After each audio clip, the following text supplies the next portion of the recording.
This is the Thompson Cast. I am Mel Thompson.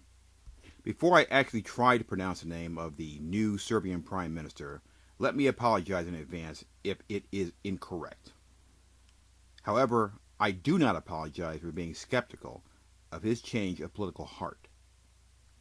Serbia's parliament has voted in a new nationalist-led coalition government headed by Ivica Dasic, the former spokesman for the late Serbian strongman Slobodan Milosevic. That sentence has some key clues to where this podcast is going. First, nationalist-led is a clear indication that the political climate is looking inward and the potential for protectionist policies that create barriers to direct foreign investment and businesses and deals businesses may conduct with American counterparts. These are certain key words, nationalist-led, that are leading me to believe that there's going to be a lot of barriers to doing business that are geared towards protecting nationalist-led policies that support businesses in Serbia to the detriment of American direct foreign investors and businesses. A second clue is the fact that Mr. Dasic was a protege of Serbian strongman Slobodan Milosevic. There's something good to say about Milosevic, and the fact that his people are still even able to have any substantial involvement in the Serbian government is quite troubling to me. Playing the international game with words is one thing, actions are another. I fully expect Dasic to say all of the right things, but to institute policies that are detrimental to the United States in the areas of trade and direct foreign investment. These changes will not be obvious because Serbia is still seeking EU membership. However, language in treaties that may be interpreted in a manner that are more conducive to nationalist policies than international trade and direct foreign investment are things that they're going to try to manipulate and work around, in my opinion. Restrictions on imports and some degree of currency issues are the areas where I see the greatest political risk from the new Dasic government.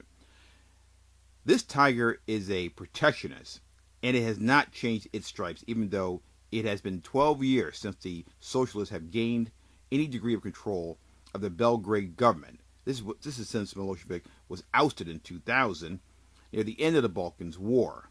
Milosevic, who later died in prison while on trial for war crimes, is widely blamed for instigating those conflicts, which followed the 1991 breakup of the former Yugoslavia. And this fellow is his protege. Dasic, who railed against the West while part of Milosevic's regime, has since embraced a reformist agenda and says his coalition will continue to pursue membership in the European Union. Once again, I don't believe he's embraced anything, and I don't believe that this tiger has changed his stripes. If you add to this the level of support demonstrated by the the level of support that was demonstrated by the approval of Dasic's cabinet, you will see clearly that this is a government that is pointed in a direction that is backwards. They're not seeking to get into the EU looking forward. They would much rather prefer to have protectionist policies, nationalist policies that the United States cannot possibly go along with, cannot agree to. And in the long run, this is going to create some degree of tension when it comes to negotiating trade and economic issues. The level of support that Dasic's cabinet won was 142 to 72. This is a mandate. This is the vote that approved the cabinet. A mandate that was potentially and totally based on a promise made by Dasic before that vote, when he said, and I quote, "Serbia will never recognize Kosovo's independence." Once again, the changes will have to be subtle when it comes to the protectionist policies. They do not want it to be so obvious that the EU membership is going to be completely not a possibility.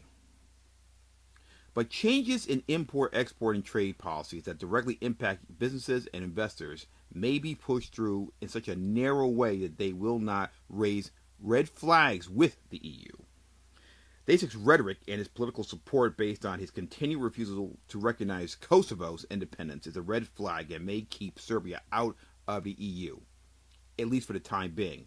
His rhetoric and his views are also red flags to the United States, and clearly red flags that are going to come up when you start talking about trade, import, and export policies that will, in some level, directly impact direct foreign investment and businesses doing deals with their Serbian counterparts. This has been the Thompson Cast. I am Mel Thompson.